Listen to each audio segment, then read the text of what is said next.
রান্না করার সময় গ্যাস সিলিন্ডার বিস্ফোরণে বাড়িতে আগুন লেগে যায় সোমবার রাতে। ঘটনাটি ঘটে বজবজ ১ নম্বর ব্লকের বুইতা গ্রাম পঞ্চায়েতের মিঠাপুকুর এলাকায়। ঘটনাকে কেন্দ্র করে খবর দেওয়া হয় দমকল এবং বজবজ থানায়। খবর পেয়ে ঘটনাস্থলে পৌঁছায় দমকলের একটি ইঞ্জিন ও বজবজ থানার পুলিশ। রাস্তায় সংকীর্ণ হওয়ার কারণে দমকলের ইঞ্জিন ঘটনাস্থলে প্রবেশ করতে পারেননি, তবে মোটরের মাধ্যমে জল দিয়ে আগুন নিয়ন্ত্রণে আনে দমকল কর্মীরা। আগুন ছড়িয়ে পড়ে পাশের একটি ঘরে। বজবজ থেকে শেখ মনি রিপোর্ট, দুয়ারে সংবাদ।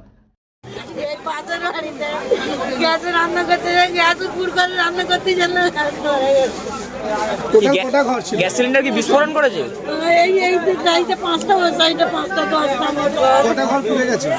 দুটো দেখতে এখন তো দুটো দেখতে পাচ্ছি পুড়ে গেছে। এখন ওপাশে কি হচ্ছে জানি না। আপনারা কি ভাড়া থাকতেন নাকি?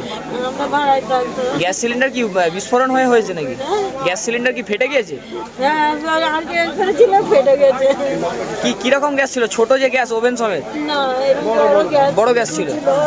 রান্না করার সময় হয়? হ্যাঁ, কারো কিছু ক্ষতি হয়েছে বলে মনে হয়? আমার তো ঘরে কিছুই না, অনেক ক্ষতি হয়েছে। বাড়িতে কেউ ছিল না, ঘরে কেউ ছিল না, বাইরে এমনি কোনো মানুষের মাল সামান অনেক কিছু। কোনো মানুষ চোট হয়েছে? মানুষ ছিল না। এই জায়গাটার নাম?